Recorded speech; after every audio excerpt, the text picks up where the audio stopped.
Hoy tenemos a José Manuel Peña, arquitecto, compañero y amigo, que generosamente pues, se ha brindado a darnos esta charla.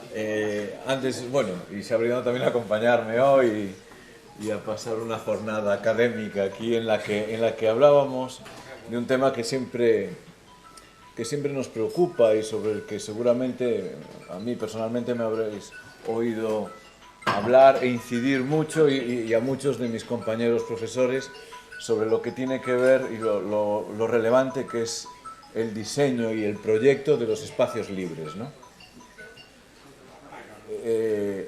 Siempre estamos prestando atención a lo que es construido, a lo que es volumétrico, a lo que es estable, a lo que tiene estructura.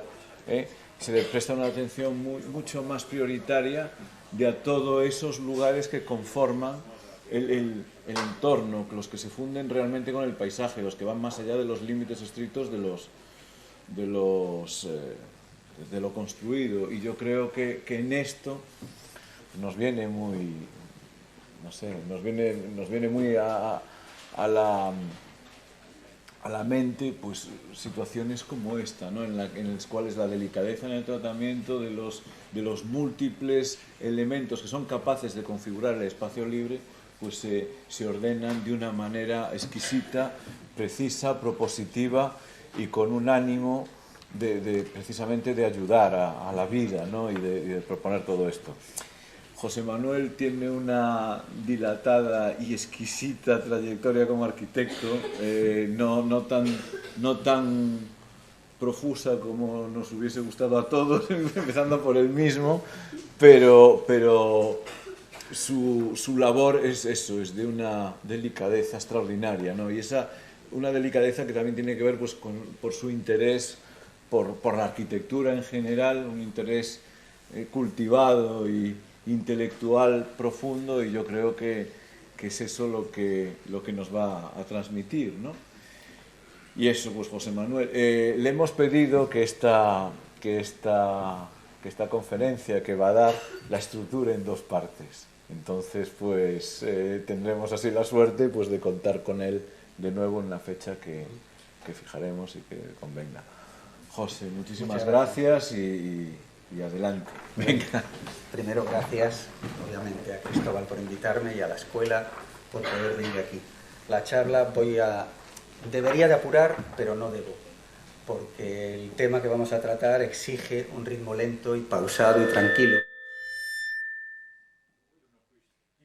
para apreciar todos los detalles que la obra exige. Vamos a hablar sobre una de las villas que forma parte del patrimonio de la familia imperial japonesa, que está en Kioto y que es la Katsura Rikie. No sé si se ha repartido un glosario que había remitido en días anteriores. No se ha repartido. Bueno, primero haré una breve disertación del entorno político y social y en torno a tres temas antes de entrar directamente en la exposición. Me voy a ayudar de unas notas porque tengo unas citas que no quiero memorizar para poder describirlas con precisión. Este señor estamos en 1615, este señor es el emperador reinante Go-Yōzei. Este señor pertenece a la familia Hachiyo. Tiene un hermano pequeño, que es el príncipe Toshihito, que en principio es el que pretende y está destinado a ser el relevo como emperador. Pero el shogun reinante, que es Tokugawa Ieyasu, tiene otros planes, no quiere que este señor le suceda al emperador y, consciente de que es un gran aficionado a la literatura y a las artes, en concreto al Genji Monogatari, que son los cuentos de Genji del siglo X, hace lo posible por proporcionarle la construcción de la villa de Katsura a cambio de que renuncie a la sucesión en el trono. Vamos a dar por buena esta visión, no sé a ciencia cierta si es verdad o no, pero vamos a darla por creíble. Lo rodea de todos los mejores literatos y artistas para seducirlo y consigue que no lo suceda en el trono. Hablemos un poquito del entorno social. Estamos en el periodo Momoyama, que sucede al Muromachi, que es una época de samuráis, y que precede a la época Edo, donde Japón se empieza a abrir. En este momento hay un cambio muy importante en la sociedad, que es la aparición de los mercaderes. Los mercaderes tienen como elemento singular su afición a la cultura y a las artes. Gracias a ellos van a aparecer baños públicos, casas de placer, restaurantes, teatros, que van a dar lugar a la aparición del ukiyo-e, del teatro kabuki y de los poemas haiku. Este caldo de cultivo va a ser muy fructífero y en él se premia la creatividad individual, lo que se llama el sakui. En este momento, este señor que tenemos en pantalla, que es Senno Rikyu, es el artífice de la creación de la ceremonia del té, que la sociedad japonesa va a absorber con auténtico fervor y que va a dar lugar a la aparición de las casas de té que se van a construir en muchos de los jardines. El jardín de Katsura pertenece a los llamados jardines de té o jardines de paseo. No son los jardines de piedra seca, los karesansui, que pertenecen a un periodo anterior. En este caso vamos a entrar dentro de estos otros. El estilo que impera es el llamado estilo Tsukiya, que es un estilo que se caracteriza por su refinamiento y por su gusto por lo selecto. Hay que reseñar también que en esta época lo que se premia es los conocimientos y las habilidades poéticas, tanto al servicio como a los funcionarios. En la administración se les selecciona con estos parámetros. Ahora vamos a ver tres conceptos. El primero es la idea de ma, que es un concepto muy complejo y que requeriría para sí una charla ya individual. Este es el ideograma, el que vemos abajo, es el ideograma de ma. Está formado por dos puertas, hay que tener en cuenta que las puertas en Japón suelen ser de correderas, y otro elemento que es el que está en el medio, que hoy se considera que es la representación del Sol, pero antiguamente representaba a la Luna. Quiere esto decir que el ideograma completo, que vemos en la parte de abajo, representa la delicada luz de la Luna que se asoma en el intersticio que existe entre las puertas. Es algo así como la representación del advenimiento de la luz o del misterio que se genera detrás de una puerta con la que no sabemos que nos podemos encontrar. Diseñar se llama Madori, la captación del lugar. De una manera quizá un poco incorrecta, el concepto de ma se puede definir como la conciencia del lugar. Hay una definición en el Saikonian, que se cita en las reflexiones de un vegetariano clásico, que dice que la longitud del tiempo depende de la dimensión de nuestra mente, el tamaño del espacio, de la sensibilidad de nuestro corazón. Por lo tanto, para un hombre de mente libre, un solo día puede ser más largo que 1000 años. Y para quien posee un corazón abierto, una habitación pequeña podrá ser tan amplia como el espacio que yace entre el cielo y la tierra. Aquí nos va a interesar resaltar en este ideograma el concepto de espacio-tiempo considerado como Ku, que sería un vacío sin existencia real. En el arte de la caligrafía se le da tanta importancia al trazo en sí como al espacio que queda entre los trazos. De igual manera que en la poesía tiene tanto valor lo que se escribe como lo sugerido y lo que existe entre líneas en la poesía. El espacio, que es, vamos a dar una breve reseña de cómo se entiende, cuál es la idea del espacio en Oriente. Hay que pensar que en Oriente generalmente la visión de todas las cosas es diferente y generalmente opuesta a la que tenemos en Occidente. A mí me resultó siempre muy atractiva la cultura japonesa, enriquecedora, porque aporta una perspectiva y un punto de vista completamente distinto al que estamos acostumbrados en Occidente. Y uno aprende a tener una visión más completa de la realidad. En el espacio occidental tridimensional, una caja es un objeto en el que el interior hay un espacio, mientras que el oriental ve un continuum espacial del espacio de dentro y fuera que incluye al propio objeto. Es una visión unitaria. Lao Tse ha escrito sobre este tema. La visión del espacio en Japón es la de un espacio experiencial como composición de elementos. Es lo que sucede en la imaginación de un ser humano que experimenta esos elementos. El Ma estaría cerca de la creación de una atmósfera misteriosa estimulada por una distribución externa de elementos. Hay que observar, por ejemplo, los rollos de pintura que se van desarrollando y se va sucediendo a la aparición de la imagen representada en el tiempo. En arquitectura sucede algo similar.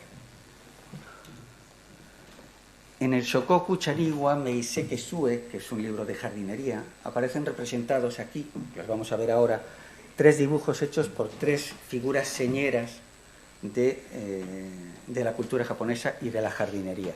El primero es Senno no Rikyu, del que acabamos de hablar al citar la creación de la ceremonia del té. Aquí vemos representado un río con unos edificios y unas piedras que marcan una serie de caminos. El segundo sería Furuta Oribe, que es el maestro del tercero, Kobori Enshu. En los 3 planos lo que vemos en común es un elemento muy importante, que es el roji, el camino.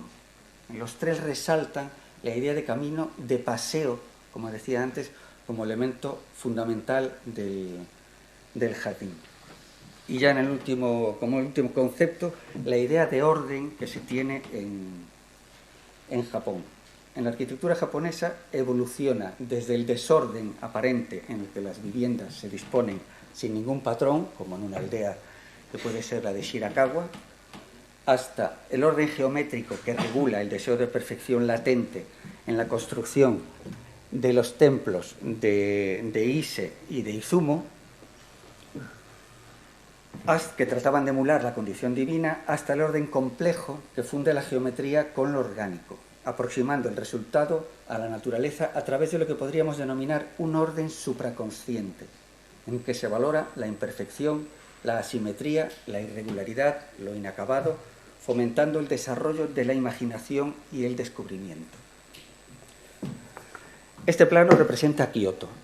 Kioto es una ciudad que se ubica en una llanura que está rodeada en 3 de sus lados por montañas. En el encuentro de esa llanura con las montañas es donde se ubican todos los templos que existen en la zona. La llanura está atravesada por 2 ríos, en el centro el río Kamo y a la izquierda el río Katsura, y en la parte inferior izquierda es donde está situado el terreno donde se ubica la villa imperial o el complejo imperial. Este terreno era propiedad de la familia Hachillo, con una superficie aproximada de 7 hectáreas y un estanque desde el que se dice que se contemplaba muy bien la luna. Y este es uno de los elementos fundamentales para la definición y ejecución de todo el conjunto construido. En el capítulo del viento entre los pinos del Genji Monogatari de los cuentos de Genji se dice: a lo lejos, en el pueblo de Katsura, el reflejo de la luna sobre el agua es claro y tranquilo. Esto es un terreno llano, situado al lado del río, donde se dice también que había un melonar. Los melonares en la cultura japonesa son importantísimos. Los melones en los supermercados se venden como las joyas de Cartier aquí, en una caja con un papel de seda y el melón dentro. El precio, desde luego, es desorbitado. Katsura es el nombre de un árbol. Este es el ideograma que representa al árbol, el Cercidifilium japonicum, cuyas hojas cambian de color en otoño y desprenden un aroma dulce a azúcar moreno quemado. Hay una leyenda china muy bonita que habla sobre el árbol de Katsura y un señor que vio un brote, que era muy pobre, vio un brote en su jardín, el árbol creció y descubrió que tenía propiedades curativas. En el correr del tiempo se llegó la voz a una reina que, estando enferma, solicitó la ayuda a este señor. Entonces al final lo curaron esas hojas y esas flores, y el hombre se hizo rico. Después la avaricia hizo que perdiera el sentido de la realidad, y entonces se le castigó a que el árbol, con todo el desarrollo de la altura, llegara hasta la luna, y el hombre se dice que hoy sigue cortando ramas que siguen brotando a la vez que las cortas y que es visible todavía desde la luna, lo que vuelve a cerrar el círculo de la presencia y la importancia de la luna en la cultura japonesa. Sin ir más lejos, uno de los restaurantes señeros que hay en la ciudad de Tokio, que es el restaurante Mibu, que solo tiene una mesa, en el mes de octubre centró todo su menú en torno a la luna. Es un elemento fundamental en la cultura japonesa. Katsura significa también noche de lluvia bajo las estrellas. Bueno, como la familia Chiyo tenía este terreno en Katsura, Toshihito decidió llevar a cabo la construcción de un palacio, un shoin, para ser exactos. ¿Qué es un shoin? Un shoin es un edificio dedicado en origen a la lectura de los sutras, que después evolucionó para que en él se desarrollaran distintas actividades artísticas, lecturas poéticas o cualquier otra de las artes que se desarrollaban en ese momento. Esta imagen puede representar la contemplación de la luna y este dibujo representa el lugar inicial, al lado del río Katsura, el terreno se llegaba a través de una barcaza atravesando el río y que va a determinar la construcción inicial. Este señor, Toshihito, empieza la construcción de lo que después veremos es el shoin antiguo y dos pabellones de té, el Gepparo y el Shokintei, y una parte del lago. Se van a mover las tierras, se van a generar colinas y las colinas se generan con la tierra que se vacía del lago, se va a canalizar el agua del río para alimentar las aguas de ese lago y este señor a los 37 años que tiene fallece 9 años más tarde y deja construido esa parte. En ese momento, este otro que vemos en la imagen, que es su hijo Toshitada, hereda la propiedad, pero como este hombre tiene 10 años, pues hay que esperar otros 10 o 15 años a que pueda continuar con la ejecución de las obras. En el correr del tiempo, este señor se casa con una hija adinerada, con una hija de una familia rica, y es lo que permite él continuar y acometer la construcción del shoin medio y del shoin nuevo, que va a acabar por albergar al emperador retirado Go-Mizuno, que ya es otro diferente. Y va a completar también la ejecución de los pabellones en el jardín con 2 más y con un pabellón funerario. Y va a ampliar también el lago. Este señor Kobori Enshu, no está clara la autoría. ¿Quién ha hecho este conjunto? Si se lee en unos sitios, se informa uno de una cosa, en otros de otra. No tengo información certera. Se dice que Kobori Enshu fue el que participó en la ejecución del shoin nuevo, del último que se amplió.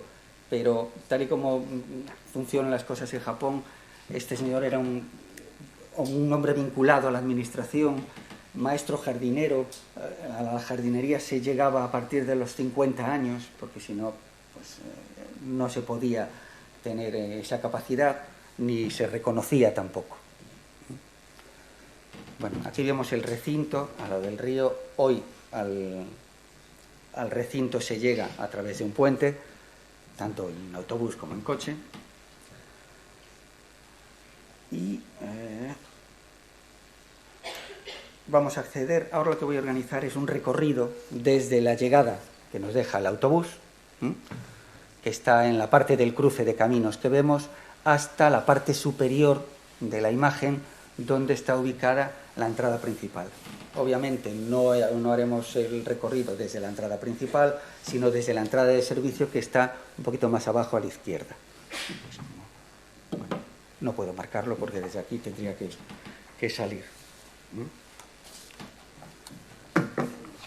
La entrada está oculta. Desde el exterior, aquí vemos, este es el plano que está en la señalización del entorno. En el punto rojo es donde nos deja el autobús y todo el trazado rojo nos lleva hasta la entrada de servicio, que es por donde se accede al recorrido que hoy en día está organizado si uno quiere, como turista o como viajero, acceder al lugar para visitarlo. No vamos a hacer ese recorrido que está organizado solo a través de los jardines, al edificio no se entra, al principal, sino que vamos a organizarlo como si fuéramos una de las figuras principales que pues tiene acceso al edificio.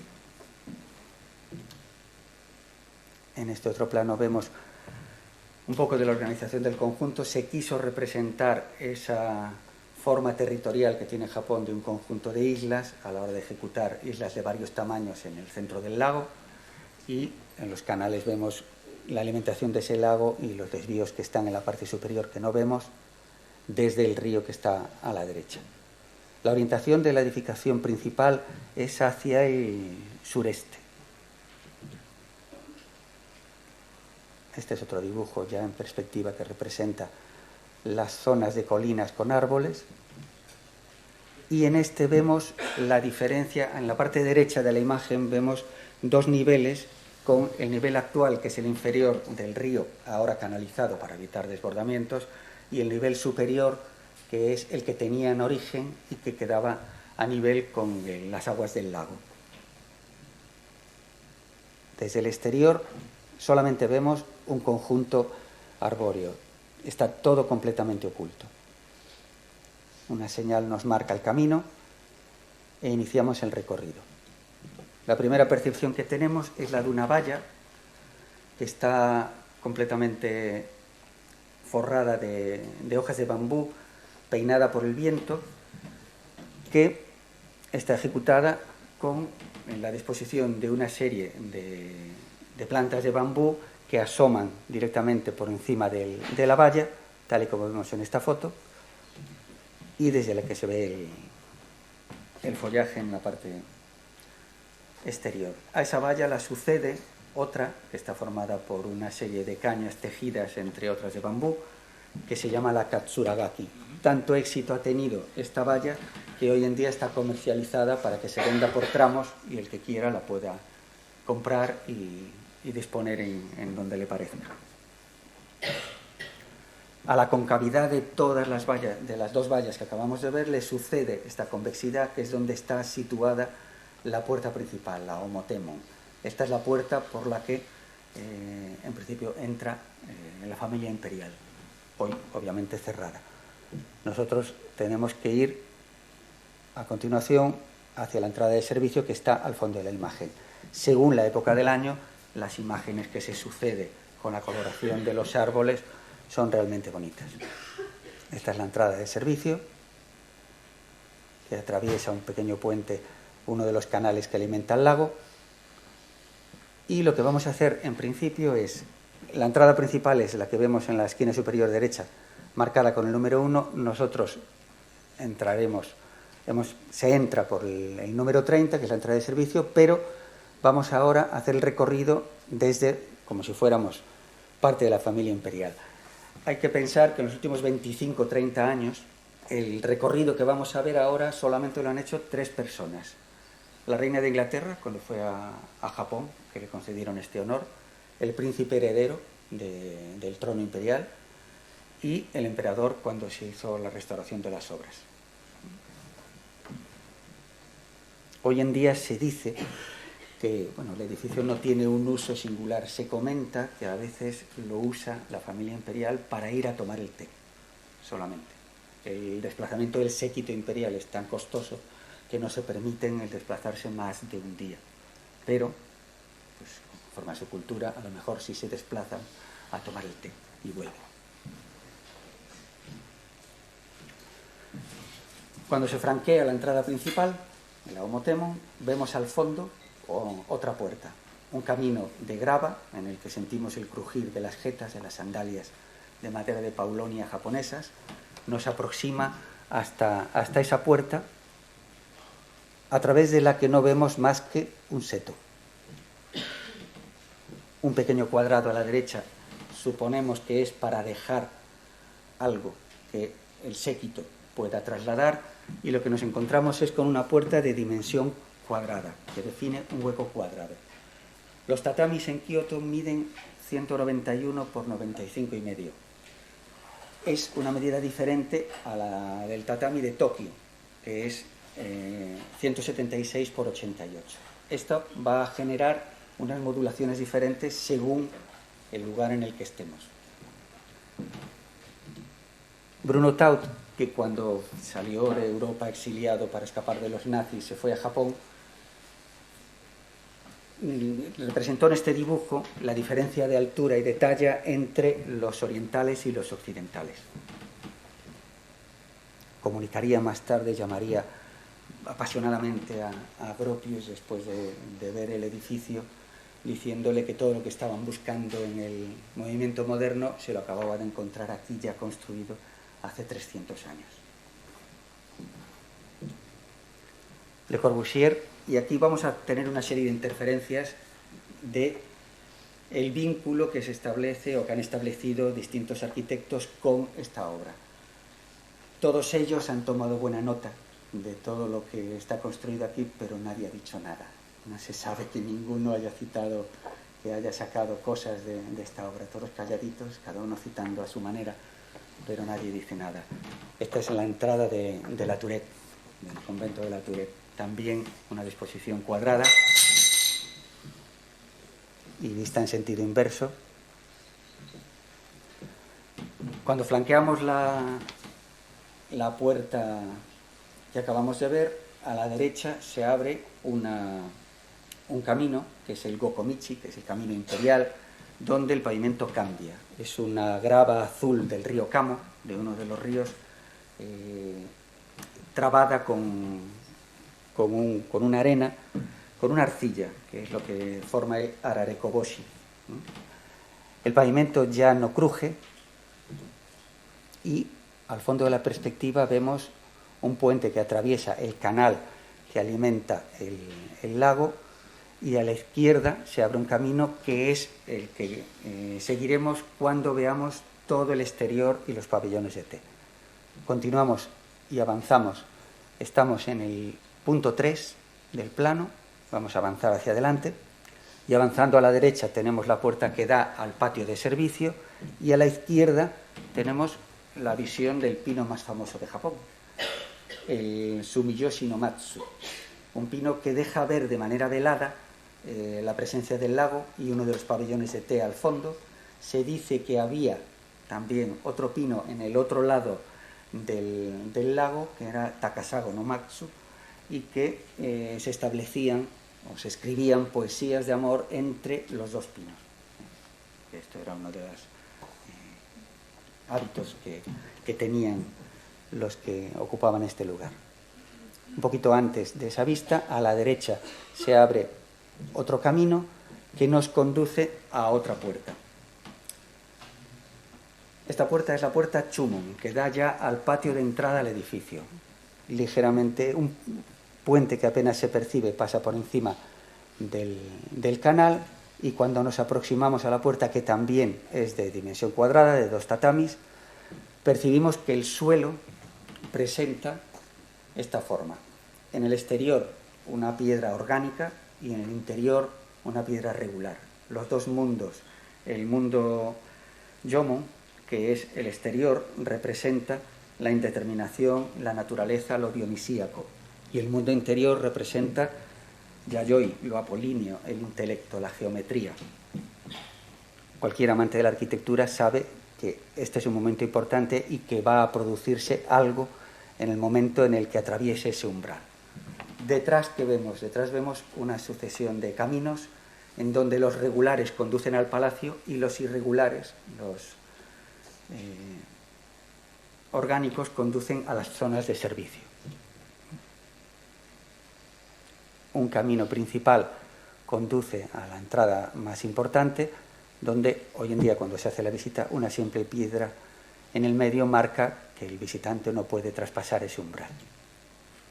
Utzon conoce bien, cuando hizo su casa de Mallorca, la definición de estos caminos, cuando lo traza de manera similar, tanto en el acceso principal como en el recorrido de la finca. Continuamos avanzando y lo que vemos es una escena donde la figura que capta nuestra atención es el rectángulo blanco, el cuadrado blanco que parece flotar en el aire. Es la entrada principal. A la izquierda se ha formalizado una colina donde se ha dispuesto un cerezo que en el momento de la fotografía está en flor. Hay una famosa anécdota de Senno Rikyu, del señor que creó la ceremonia del té, uno de los fundadores, que le encargó a un discípulo hacer la limpieza del jardín para celebrar una de las ceremonias. el discípulo se esmeró a la hora de recoger todas las hojitas, todos los elementos que podían perturbar la perfección de la escena que quería definir, y cuando llegó el maestro no le gustó toda esa limpieza y lo que hizo fue agitar el árbol, dejar que cayeran unas cuantas hojas en el suelo y decir: ahora está perfecto. Esto es la estética japonesa. Nos aproximamos, una piedra define el umbral donde se dejan los zapatos o donde pues el palanquín se aproximaba para la bajada de los príncipes. A la izquierda se abre una puerta que hoy en la visita está siempre cerrada, que conduce al lago y a uno de los pabellones de té, el Keparo, que está en la parte de la izquierda.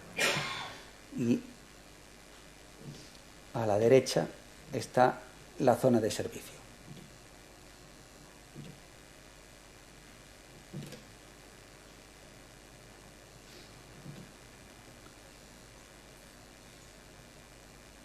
A partir de aquí accedemos al interior.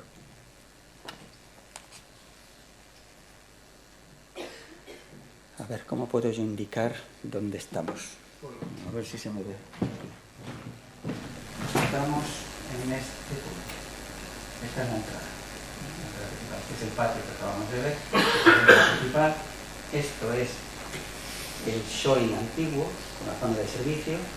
Este es el shoin medio, con el pabellón de música. Esto es otra zona de servicio. Y esto es el shoin nuevo, donde se alojará el emperador. Pues vamos a empezar accediendo al shoin antiguo.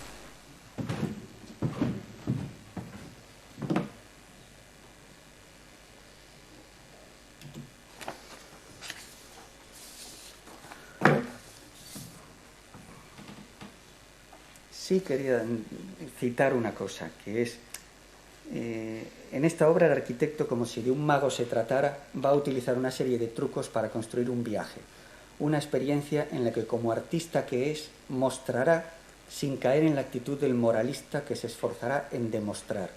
Sabe que al mostrar se enseña al que está dispuesto a ver.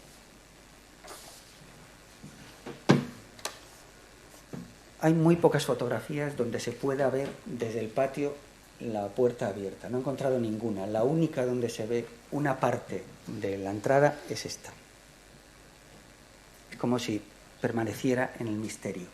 Una de las cosas que hereda el nuevo emperador del anterior son 3 objetos, uno de los cuales es una caja que nadie sabe lo que tiene dentro, que no se ha abierto nunca en siglos. Nadie lo sabe. Se hereda esa caja, una espada y otro objeto más, pero no se sabe qué hay.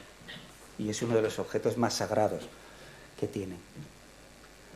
Cuando entramos, el espacio que nos recibe, en principio era para que bajara del palanquín la persona que llegaba.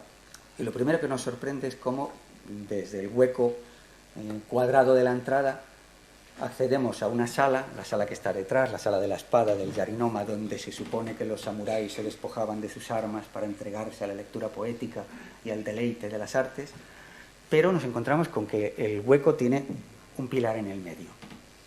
El pilar es el elemento fundamental de la arquitectura de Japón, no el muro. En esta arquitectura el pilar es fundamental. En el Kojiki, que es el registro de las cosas antiguas, se dice que una deidad erigió una columna celestial, el Tenshu, y en torno a ella se edificó un palacio. En los templos de Ise y de Izumo, aquí vemos en la imagen opuesta, con la puerta abierta, en los templos de Ise y de Izumo, que son 2 templos señeros de su cultura, el pilar adquiere una importancia fundamental.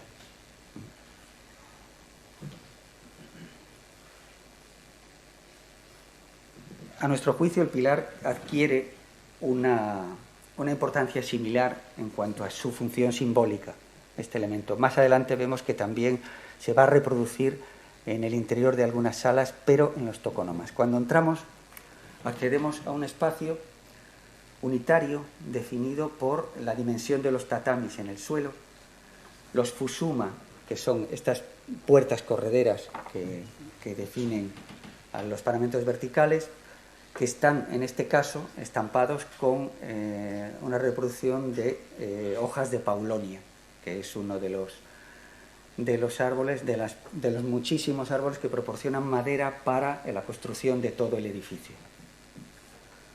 Desde la sala de la espada se accede a la sala segunda y al fondo a la derecha a la sala primera. Las salas están denominadas sala primera, sala segunda, sala tercera en función de su importancia. La más importante es la sala primera y se va accediendo a ellas de manera progresiva.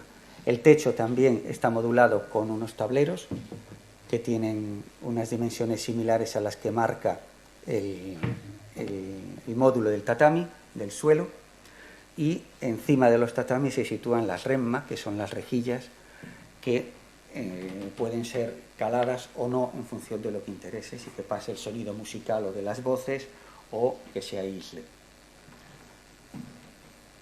Hay que pensar que el clima en Kioto en verano es muy cálido y muy húmedo, con lo cual ellos van a intentar siempre favorecer la ventilación para aportar frescura al interior. Este es el estampado con el recuadro que se reproduce para su impresión después en las telas que se utilizan. Y lo que vemos al final de la sala segunda es la configuración de un espacio interior desde el que no se ve el exterior. Percibimos una luz suave, una penumbra muy discreta, pero se diría que es un espacio interiorizado. No se ven ventanas, no hay ventanas. Los paramentos se abren no sin cierta magia y lo que se revela es el exterior.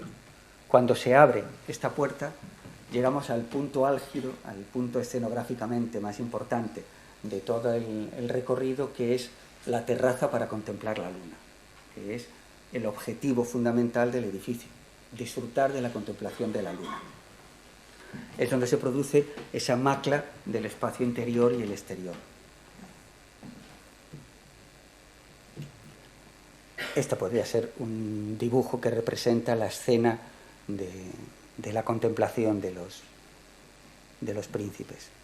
El pavimento cambia de los tatamis a una tarima de madera de cedro, a unas cañas de bambú que son los que definen la terraza, que parece estar suspendida en el aire.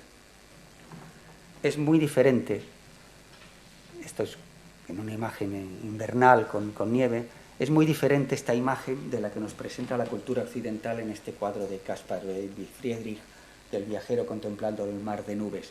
En la cultura occidental es la persona la que quiere fundirse en la naturaleza. David Friedrich representa siempre de espaldas a sus personajes como queriendo que se fundieran con la naturaleza que tiene delante. Sin embargo, en la cultura oriental es justamente lo contrario. Lo que se trata es de absorber la naturaleza e interiorizarla. Vamos a ver una escena vacía. Es la dirección opuesta.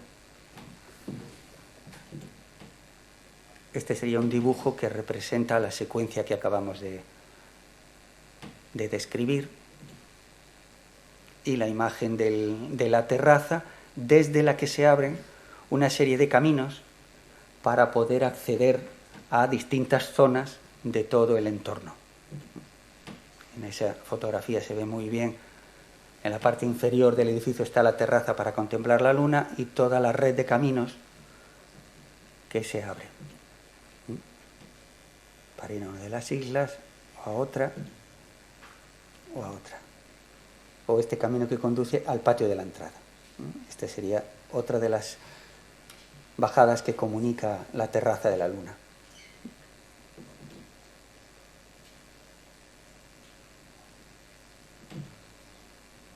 Este dibujo representaría el origen de la construcción del Shoin antiguo. Y en este plano vemos ya el Shoin medio construido a la derecha. En 1976 se abordó una restauración extraordinaria del edificio que duró 6 años y que después veremos imágenes y que comentaremos algunos detalles que se fueron descubriendo cuando se desmontó prácticamente el edificio y se volvió a montar.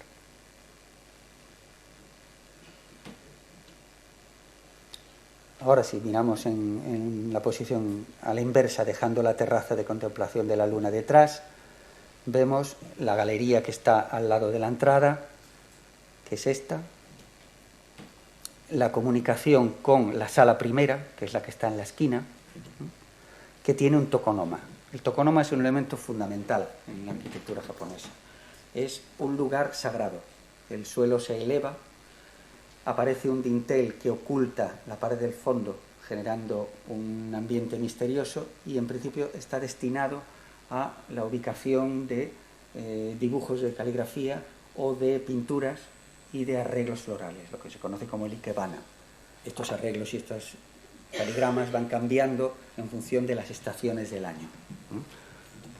Ahí vemos una imagen que representa una disposición simplemente de cajas y de un dibujo. En Escorzo podemos ver, según se abran o cierren las puertas, la sensación de infinitud que genera la configuración de este tipo de espacios, muy moderno por otro lado. Puertas de corredera que se pueden incluso desmontar y retirar, pero que generan una sensación que al principio, cuando aborda uno la selección de imágenes, le cuesta orientarse y situarse en un lugar o en otro, porque pueden representar una estancia u otra. Otro elemento que entra en escena es el biombo, que es un elemento que ayuda a configurar ese espacio interior a la hora de situarlo en un lugar o en otro. Hay que pensar que en este interior las personas se están moviendo descalzas, con pasitos cortos, porque los kimonos no permiten movimientos de zancadas largas, y generalmente arrodilladas, con lo cual el punto de vista es más bajo, como el que tenemos en las películas de Yasuhiro Ozu, que es a medio metro del suelo. En la estancia contigua hay un hueco en el centro definido por una pintura lacada en torno, donde suponemos, celebraba alguna ceremonia o se calentaba algo. Hay un hueco también en el techo, que es el que permite la salida de humo, de la misma manera que funcionaban las payozas antiguas, aquí. En el mismo lugar se hacía fuego y el humo generaba esa sensación también de conservación de la madera por sus propiedades anticarcoma. Estas son estancias de servicio que están contiguas. Y vamos a ver ahora el shoin medio. ¿Cómo se aborda la ampliación del edificio? Lo que se estructuró es en forma diagonal el crecimiento del edificio, lo que se conoce como de bandada de gansos, tal y como vemos en esta imagen. ¿Qué permitía eso? Permitía establecer una macla entre el espacio interior y el exterior más profunda, que hubiera una indefinición entre esos dos espacios, el exterior y el interior, como decía. Hay que pensar que en la mente japonesa, en su idea, no existe la idea de espacio interior-exterior en la naturaleza. No tiene sentido decir que la naturaleza tenga algo interior o exterior. Su pensamiento funciona en ese mismo camino, en ese mismo orden. Isozaki, en un escrito que tiene, cita también que el crecimiento puede estar relacionado con la disposición de los objetos en la ceremonia del té, que se ubicaban de manera escalonada, a los lados del oficiante. Bueno. Hay varios edificios que abordan la construcción de esta manera, entre otros el castillo de Nijo, que está en Kioto, y que también tiene un crecimiento, es el que vemos arriba a la derecha, un crecimiento similar. Aquí vemos supuestamente a Toshitada con su maestro de obras, su arquitecto, quien sea, disponiendo los planos para abordar el crecimiento. En esta imagen vemos cómo se organiza esa ampliación. Y es a través de una galería como una de las opciones de comunicación entre el shoin antiguo y el shoin medio. Pero aquí la ampliación que va a hacer Toshitada es ligeramente diferente a la inicial, porque van a aparecer una serie de pinturas en las paredes que cuentan la historia de los 7 sabios en la arboleda, donde pues, el vacío se manifiesta entre las nubes y el humo.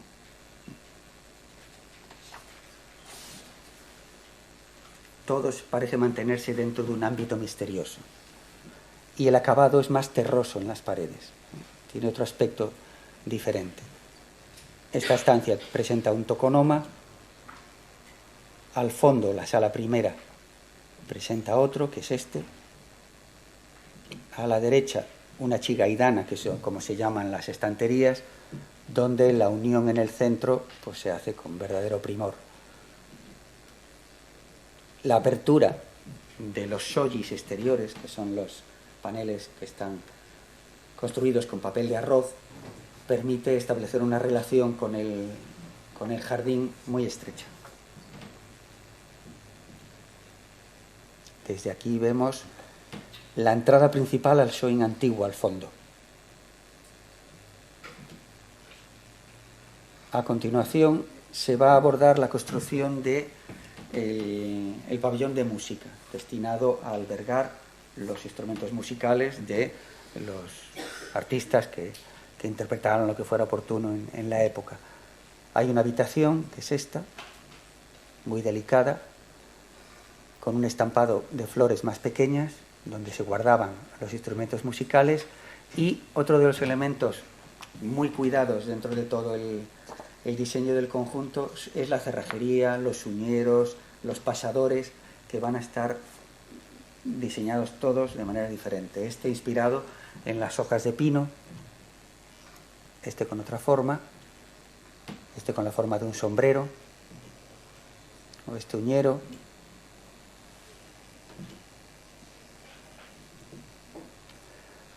La imagen que viene a continuación, que es la del cementerio de Escarpa, no piensen que el cementerio de Escarpa sale de ese uñero, pero sí la he querido poner porque Escarpa es una persona para la que la cultura japonesa fue muy importante y tuvo mucha influencia en la ejecución de su obra.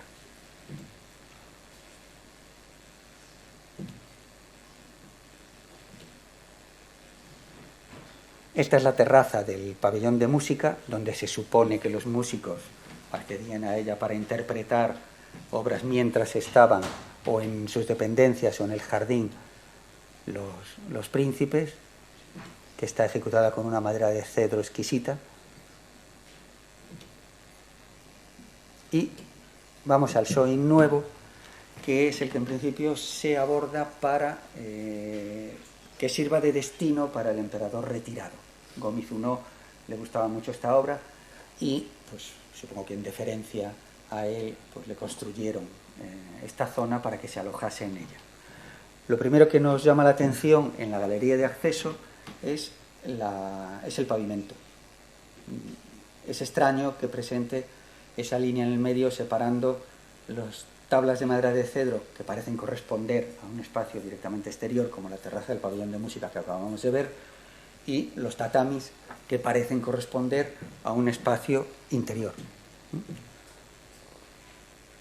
Aquí, según se desplacen los fusuma interiores o los shoyis exteriores, lo que van a conseguir es la definición de un espacio muy cambiante en su relación interna y con el exterior.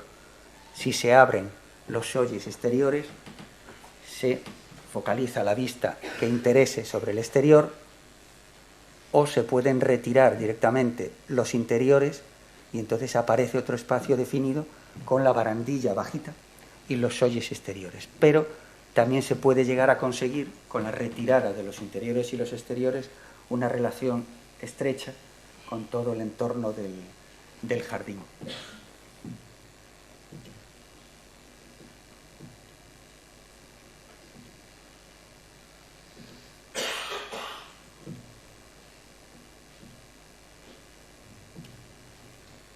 Otro tokonoma, y en esta esquina aparece la zona destinada al emperador. Este era su escritorio. La parte inferior se puede abrir para generar ese frescor y esa ventilación deseada, igual que la parte superior. y esa es la imagen de la zona con la chigaidana, que es la estantería hecha en maderas preciosas, en ébano, en palo santo, y esta es la escena que se supone representa al emperador recibiendo a alguien. Esta es la estantería, o vista desde el exterior hacia el interior. Este dibujo representa 70 variaciones en la disposición de estantes en las chigaidanas, en las estanterías. Son 70 como podrían ser muchos más. Esto otro corresponde al vestidor. Esta zona de ampliación va a albergar unos baños, almacenes y unos vestidores. Y claro, esta imagen del vestidor es igual que la biblioteca de la Ville d'Avray de Le Corbusier. Tampoco dice nada Le Corbusier. Esta representa el lecho con ese elemento en diagonal que es el que estaba destinado a guardar la espada, y la puertecilla que permite la ventilación para estar más fresco. Esta otra estantería,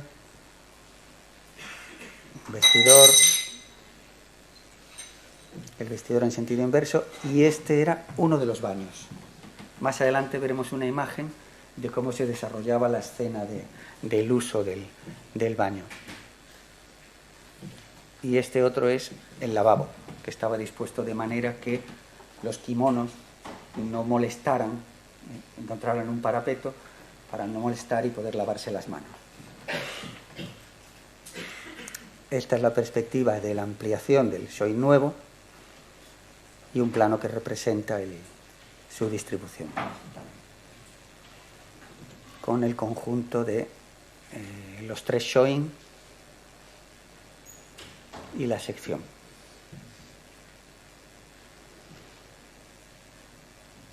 Realmente, viendo esa imagen, cabe pensar en una organización infinita prácticamente de esa distribución.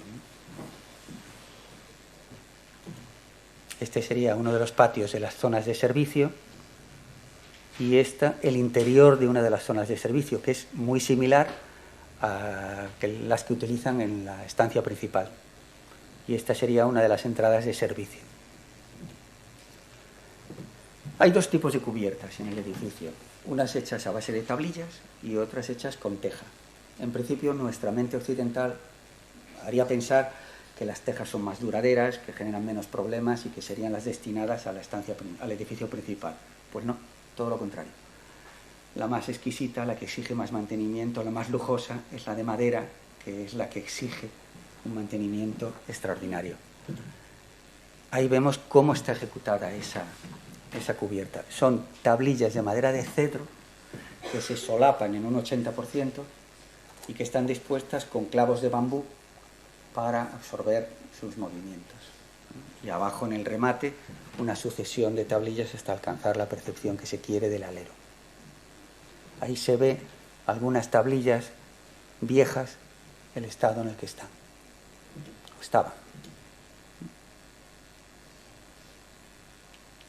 En este plano aparecen, lo he puesto porque aparecen aquí en la parte superior dibujada una zona de cocinas que en realidad no existe. Yo no sé si en algún momento existió esta zona de servicio, que aparecen ahí unas zonas de fuegos para cocinar o no. Este otro plano lo he puesto porque me parece muy, muy atractiva la representación que tiene, tan inocente, casi tan de niño, de esos dibujitos en perspectiva al azar. Dibujo uno orientado hacia aquí, otro orientado hacia allá, casi como si de una ensoñación se tratara, ¿no? Como si de una evocación del lugar que uno dibuja en el recuerdo. Como decía, en 1976 se abordó la restauración. Duró 6 años y lo que hicieron fue cubrir por completo el edificio y aprovechar los elementos que estuvieran aprovechables y disponer otros nuevos. Este es un plano que marca las distintas estancias y este representa el replanteo que hacen. La espiral, después lo veremos más adelante, es la que ordena la posición de los pilares, y es una espiral que se mueve en dirección contraria a la nuestra, de derecha a izquierda. Pensar que la escritura japonesa se escribe al revés, en vertical, con la primera línea a la derecha y después avanzando hacia la izquierda. De manera que aquí vamos escribiendo una espiral que se va cerrando hacia el centro, con los pilares numerados. En el replanteo del edificio, una vez desmontado, aparecen las bases, las piedras de asiento de las columnas.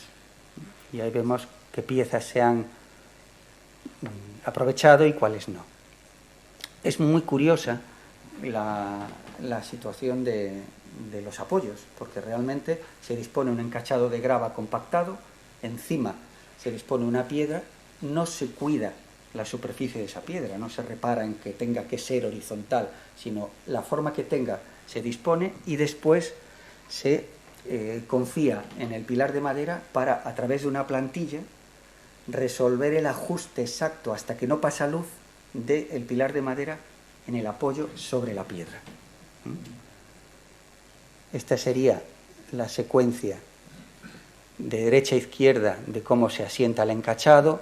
Abajo a la derecha, la piedra, se ajusta en la parte inferior el apoyo, se coloca en vertical el pilar y cómo se va construyendo los dinteles. Yo tenía aquí un vídeo, pero tenía un vídeo, no ha salido aquí, no sé por qué. A ver.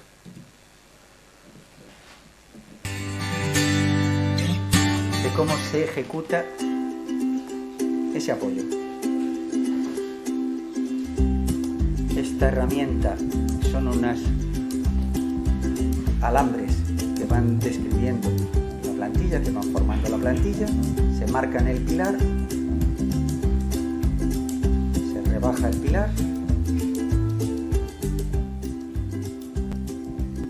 y se ajusta el apoyo, se nivela y asunto concluido. Y lleva 400 años construido. Evidentemente todos sabemos que en Japón hay terremotos todos los días, pero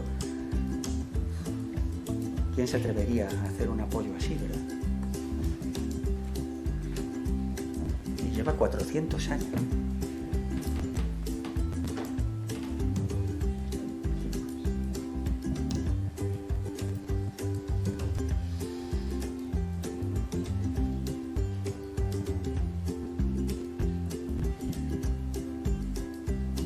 Parece estar realmente en equilibrio, como si no pesara, como si no les preocupara el peso. Esta imagen representa el replanteo que el dueño hace del falso techo para ajustar la altura a sus deseos. Unos elementos metálicos y unas presillas van resolviendo el falso techo. Estas imágenes muestran el grado de desmontaje que hicieron de todo el interior para restaurarlo. Realmente la ejecución de ese paramento es la misma que nos encontramos en la arquitectura popular aquí. La repilla que tiene un entramado de madera con un revoco. Estas es las estancias del emperador, restauradas, la ejecución de la cubierta, las dos formas que tenían de disponer en la parte inferior derecha la cubierta y la importancia que tiene la de la izquierda a la hora de darle mayor prestancia a la imagen de la volumetría. La ejecución del testero, que permite ventilar el espacio bajo cubierta, que no es un espacio aprovechable, simplemente es un espacio ventilado, y el símbolo de la casa imperial en el frente. La ejecución de la cubierta, cómo realizan la esquina, cómo va subiendo las tablillas para resolver la esquina. Y esta es la imagen que decía antes del baño. El emperador se coloca en su posición y el servicio procede a su aseo, y un pequeño canal con un pozo de drenaje resuelve la evacuación del agua.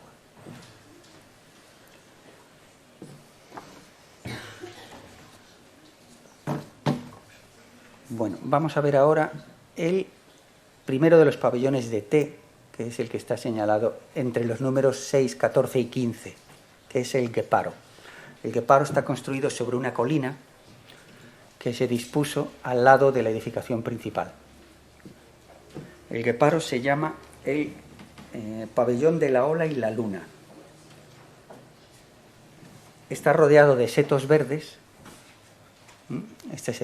Hay dos maneras de acceder a él, por la derecha o por la izquierda. Y está situado con esos setos alrededor de manera que parece flotar en el aire. Y realmente la cota de asiento es la misma que la del resto de los shoin. La organización espacial es muy singular en este edificio. Se entra desde una esquina y se va describiendo un recorrido en espiral hacia la izquierda que en todo momento es un espacio exterior. Pero es un espacio exterior más cubierto o menos cubierto. Este sería el acceso, el lateral por el que entramos en el pabellón. Desde el pabellón la apertura de los sojis permite enmarcar distintas vistas. Al fondo estaría la colina de los arces, que en otoño generan esa coloración rojiza que vimos en las fotos de antes. Aquí el estampado de los fusuma es diferente y los uñeros también. Y esta otra imagen se abre sobre otro de los pabellones de T, el Shokintei, que está al otro lado del lago. ¿Qué es ese? Avanzamos. La modulación la dan los tatamis.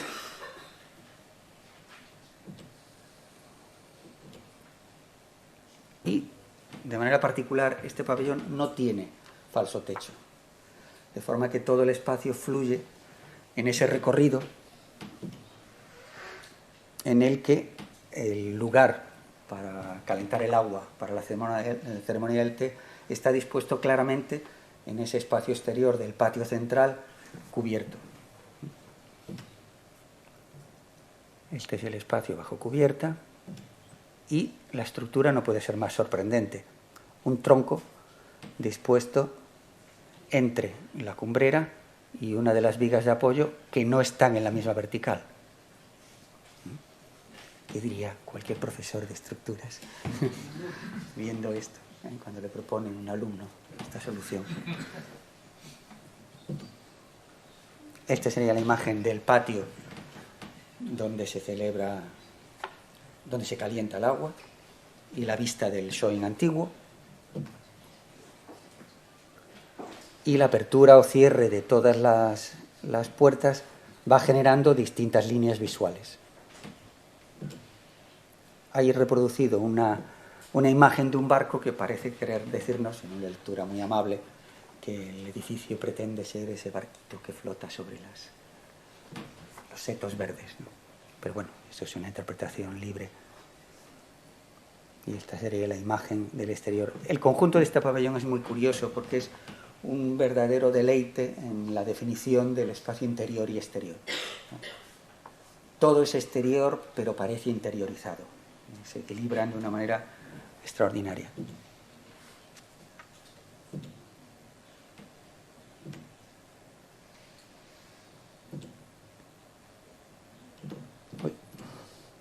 Bajamos del Gueparo al patio principal y a partir de aquí es donde se inicia otro viaje, que es el recorrido de los pabellones de té del exterior.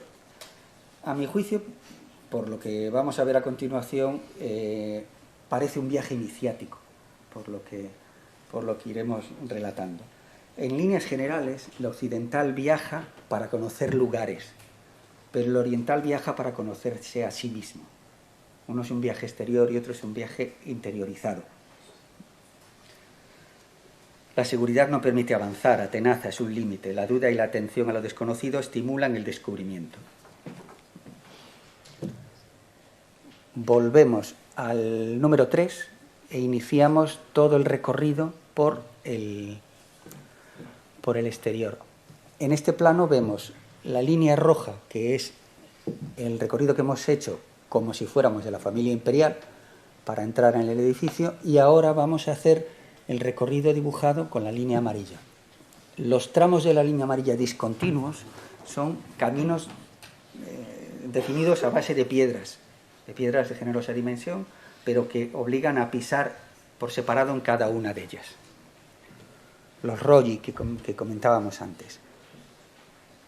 Iniciamos el recorrido y a la izquierda se abre un camino que nos conduce al Machiai, que es un lugar donde solamente hay un banco y unos aseos. Un lugar que parece querer decirnos que es un lugar para detenernos y observar la naturaleza o pensar.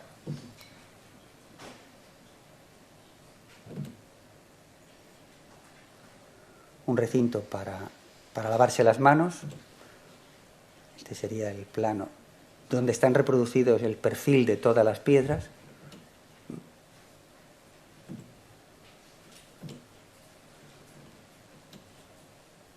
Con plantas, alzados y secciones. La ejecución de la cubierta, una cubierta de paja, como las de las payozas que tenemos aquí. Es muy curioso establecer paralelismos entre la cultura japonesa y la cultura gallega. Hay muchos puntos de unión que enlazan tanto uno como otro. Uno es el país del sol naciente y otro es el país del sol poniente, de hecho. Los apoyos de los pilares son como acabamos de ver. El espacio interior de la cubierta, y delante de este pabellón están plantadas unas cicas. Estas cicas son originales, se plantaron en 1600, están ahí desde el origen del edificio. En invierno, como son muy delicadas, las protegen para que las heladas no las dañen, pero es que esta protección es muy parecida a las corozas gallegas, a las que utilizaban los paisanos en Galicia para protegerse de la lluvia en el campo.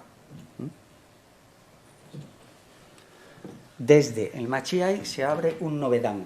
El novedán es este camino rectilíneo de piedras que conduce al resto de pabellones. Hay muchas formas de definir esta tira de piedras. Incluso podemos advertirla en este cuadro de Klee. Continuamos el novedán, que está definido al fondo por una linterna, y a la izquierda se abre un pequeño camino que nos conduce, a través del sonido, a un pequeño puente hecho con una sola pieza de piedra que atraviesa un pequeño regato que es uno de los que da entrada en esta zona al agua que proviene del río Katsura.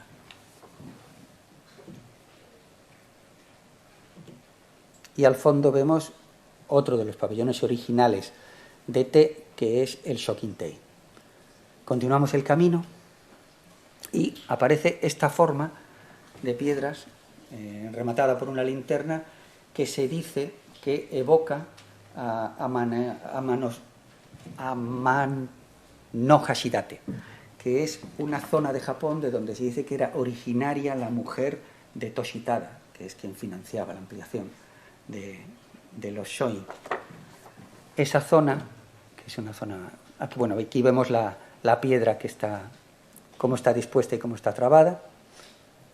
No es una zona para ser pisada, sino para ser contemplada. Y esta es la lengua que cierra la bahía de Yamano Hashidate al exterior. Aquí es costumbre que los japoneses hagan el matanozoki, que es colocar la cabeza entre las piernas y ver al revés el paisaje, y hacer fotografías. ¿Qué es esto? Por eso a esa lengua se le llama el puente del cielo. Los japoneses tienen costumbres diferentes a las nuestras. Continuamos el recorrido y a la izquierda otro camino nos lleva al Manjitei, que es un pequeñito pabellón que tiene 4 bancos dispuestos en esvástica para que no estén enfrentados las personas que se sientan. Y esa organización en esvástica que vemos aquí, de ella tomó buena nota Le Corbusier cuando hizo el proyecto del Museo de Tokio, el Museo de las Artes Occidentales. Esta es una parte del lago que acabamos de ver y nos dirigimos a la parte inferior, al Shokintei. desde este recorrido va apareciendo los distintos shoin entre los árboles, el gueparo a la derecha y el shoin antiguo.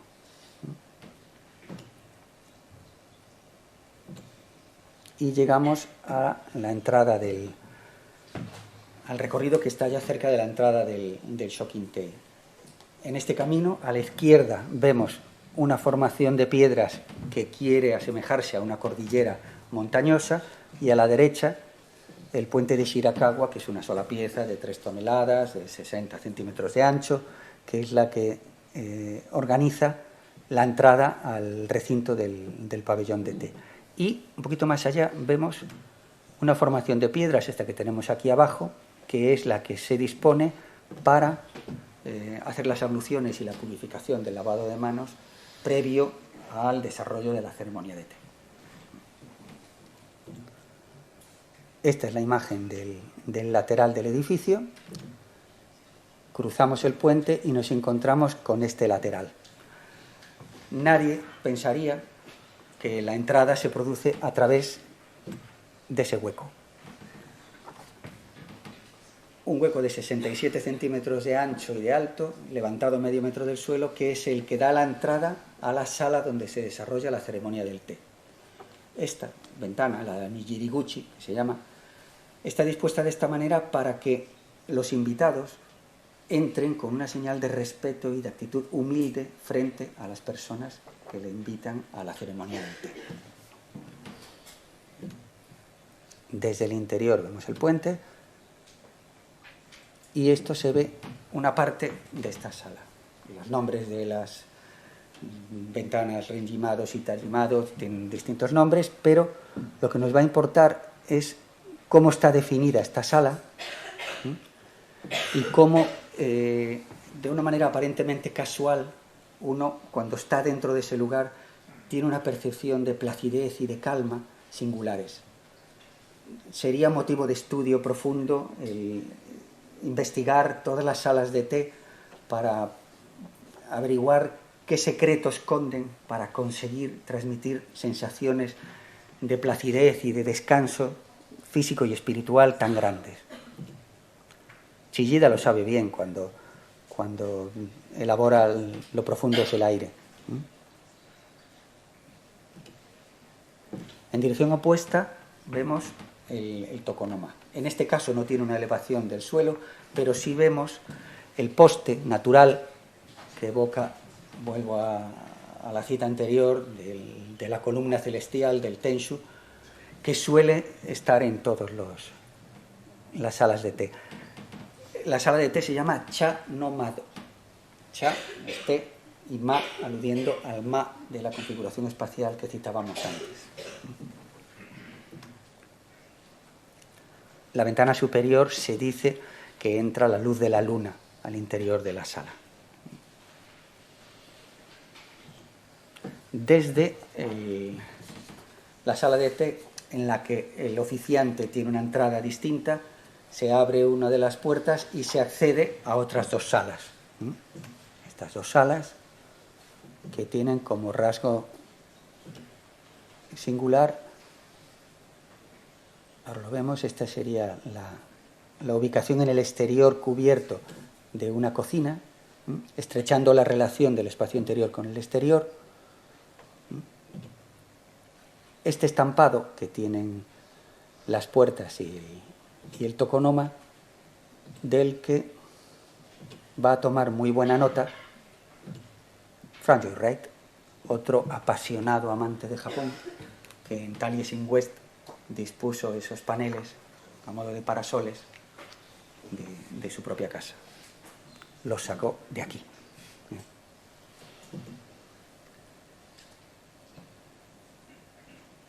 La relación con el exterior es extraordinaria. Se diría que esos huecos son como intersticios del alma para estrechar la relación del interior con el exterior. Este pabellón está orientado hacia el norte. En él va a imperar la sombra. Se diría que la luz viene de la parte inferior y la sombra del superior. Bruno Taut decía que en Katsura no solo los ojos piensan, sino los pies también, a la hora de percibir la delicadeza con la que todos los pavimentos y todos los acabados están ejecutados. A la hora de situar fuera, la relación entre el interior y el exterior se diluye completamente.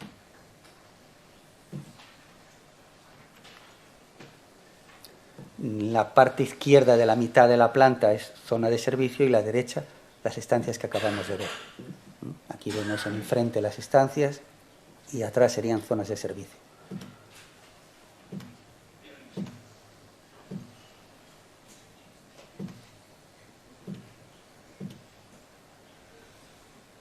A este pabellón tiene un embarcadero en esa parte de ahí que vemos a través del hueco, donde se puede llegar a través de uno de los barcos que recorrían el lago y después volveremos sobre ellos. Es esa parte de ahí abajo. El camino continúa y nos lleva más allá a través de una hilera de piedras donde lo que nos llama la atención sobre todo es la disposición y forma de estas piedras y cómo en un paisaje, en un entorno tan bonito, la persona que las dispone lo que nos obliga es a estar mirando hacia abajo para poder caminar con cuidado y no caernos. Pero ¿qué es lo que nos está ocultando en esta disposición? Lo que nos está presentando es no la de un camino, la imagen de un camino para recorrer mirando el paisaje, sino la de un camino que vamos mirando hacia abajo para recorrer interiormente, para estar reflexionando e interiorizando todo lo que estamos percibiendo. El camino asciende a otra colina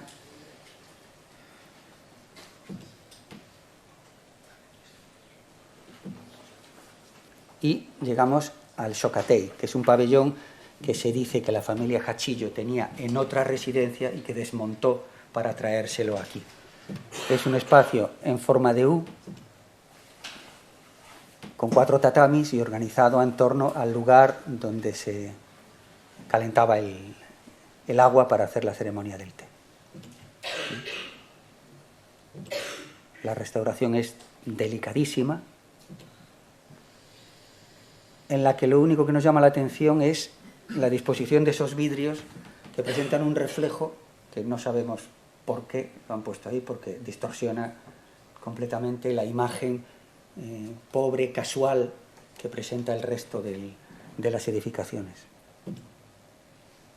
Pobre, entre comillas.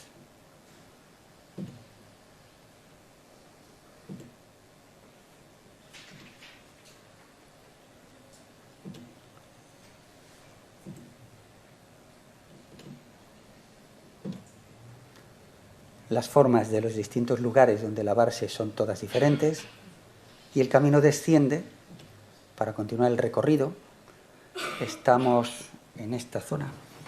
Bajamos. Al bajar tenemos la posibilidad de contemplar el jardín, distintas imágenes y los showing desde el exterior. El camino continúa y llegamos a la Unrindo, que es un pabellón funerario donde se dice que están guardados los restos de la familia Hachillo. Es un edificio con un espíritu completamente diferente al que hemos visto, en el que al aproximarnos vemos una solución similar al pavimento. Piedras con un trazado orgánico en el exterior, irregulares a partir de una línea concreta. El interior está reservado a territorio sagrado y el exterior al común de los mortales.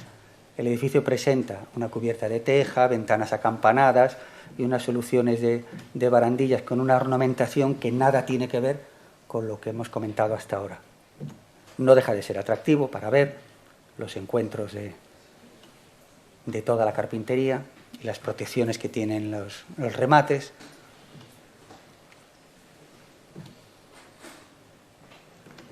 Planos.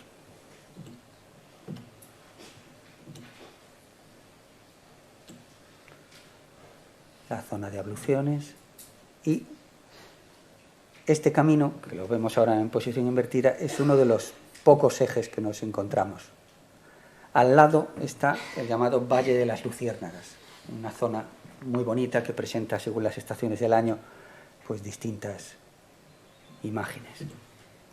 Este sería el eje cuando accedemos al revés a ese pabellón, desde la edificación principal. Continuamos el camino y a la izquierda se abre un sendero. Una vez más, un sendero de piedras que nos obliga a mirar hacia abajo y no se sabe a dónde accedemos. Unos setos marcan el final. Es muy curioso, en Japón uno se encuentra con personas cuidando la hierba en el jardín, pero es que el corte de la hierba, las personas lo hacen con las tijeras de cortarse las uñas. Y así, tan tranquilamente, están sentados cortando la hierba, de manera que cuando recorren 3 metros, ya la hierba de allí ya ha crecido. Entonces tienen que volver atrás y continuar la tarea, pero es que no les importa estar 30 años haciendo eso.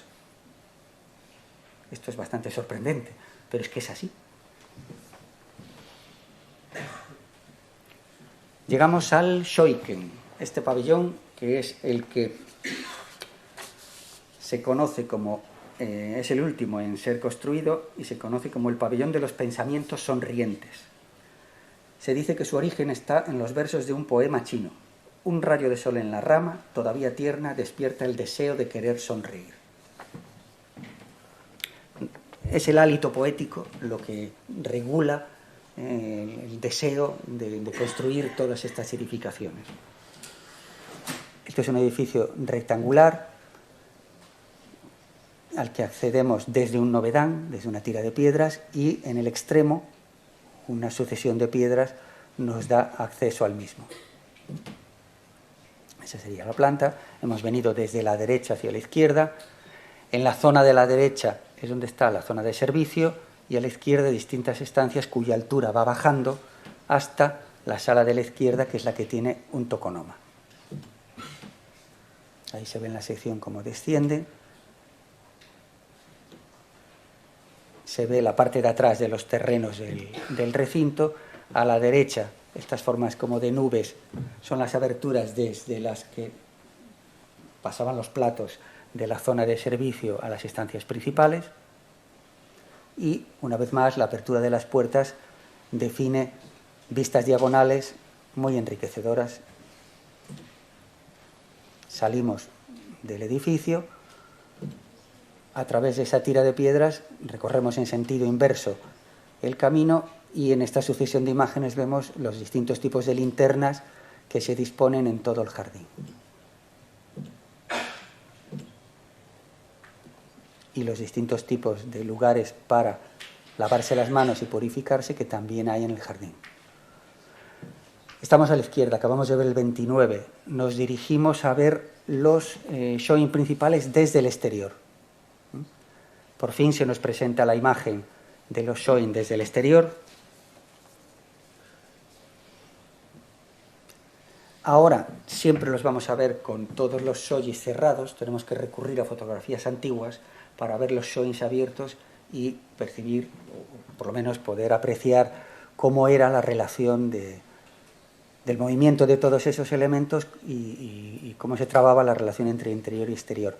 En estas dos fachadas vemos 2 elementos de madera que están ahí dispuestos para colocar detrás de ellos todos los shojis cuando se querían retirar. Esos elementos que vemos ahí. Viendo estas imágenes parciales tan abstractas en la configuración de este espacio, no es difícil establecer una relación con el Crown Hall de Mies, otro que no dice ni pío.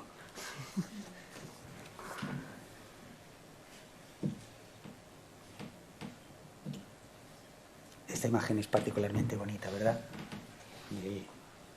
Del showing nuevo con todos los elementos retirados. La terraza del pabellón de música. El showing medio sin los shojis exteriores, con los fusuma interiores.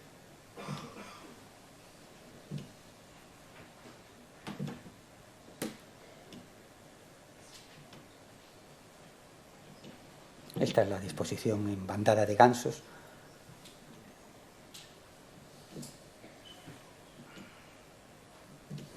todos los caminos y la relación que se establece con el entorno, los apoyos son sorprendentes. Tampoco es difícil establecer una relación con los hórreos del Indoso.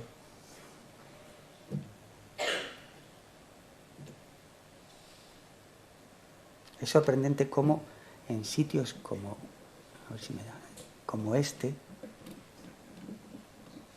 se puede ver su atrevimiento a la hora de realizar ese apoyo.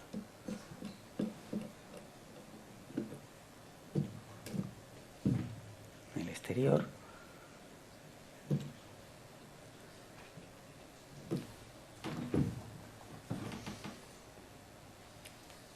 ahora vamos a ver otra opción, que es el paseo en barco. El paseo en barco era otro de los elementos que se llevaba mucho, que se hacía mucho en el momento en el que se usaba el edificio. Desde la parte superior, que es donde está el embarcadero, barcazas con guirnaldas y flores y distintos colores, y músicos y invitados recorrían el lago para acceder a las distintas zonas que los anfitriones querían llevarlos, como al palacio principal o al Shocking Tay o al último que acabamos de ver. Hay que pensar que esa imagen que se puede tener del edificio desde esa línea visual que se desplaza a una determinada altura, pues es parecida a la que se puede tener cuando recorremos Venecia en una góndola. Ese sería el embarcadero. Los puentes, ese sería uno de los... la bajada del Shocking Tay, la última, y de la imagen principal. Sí quiero citar una serie de cosas. La dirección de este recorrido puede cambiar en función del huésped, la época del año y el tiempo disponible para la visita.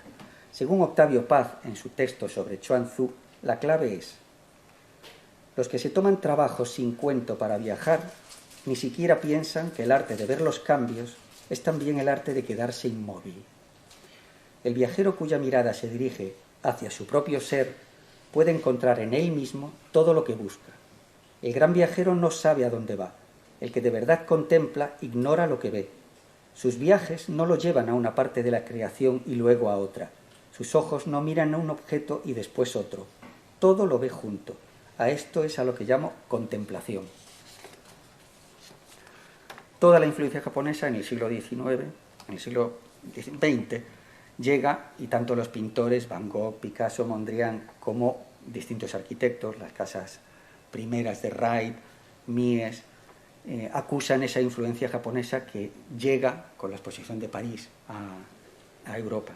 Esa asimetría dinámica, ese equilibrio y movimiento, la fluidez espacial, las esquinas, terrazas y jardines. En el libro de Té de Lao Tse leemos: solamente en el vacío reside lo verdaderamente esencial. La realidad de una habitación no está en el techo y las paredes, sino en el espacio que incluyen. Y ya a modo de conclusión, citar a Fray Luis de León, que un poco antes de la construcción de Katsura escribe en su vida retirada: qué desconsolada vida la del que huye del mundanal ruido y sigue la escondida senda por donde han ido los pocos sabios que en el mundo han sido. Se relaciona al sabio con el recogimiento y el desprecio al poder y a la riqueza. Para quien lo pequeño no es nada, no es grande lo grande. En vez de correr para alcanzar la felicidad, quizá sea más prudente parar para que nos alcance. En los Shoin de Katsura vemos lo apolíneo, Yayoi, la vida aristocrática sobre un plano elevado del suelo, razón, geometría, estructura modulada, simplicidad y elegancia. En los pabellones de té de Katsura vemos lo dionisíaco, Yomon, estructura de troncos deformes, contacto con el suelo, imperfección, pobreza, asimetría, irregularidad y voluntario inacabamiento. Al utilizar los dos, Yayoi y Yomon, los miembros de la alta sociedad mostraban su voluntad de no distanciarse del pueblo, mezclando las dos tendencias de la condición humana. Muchas gracias.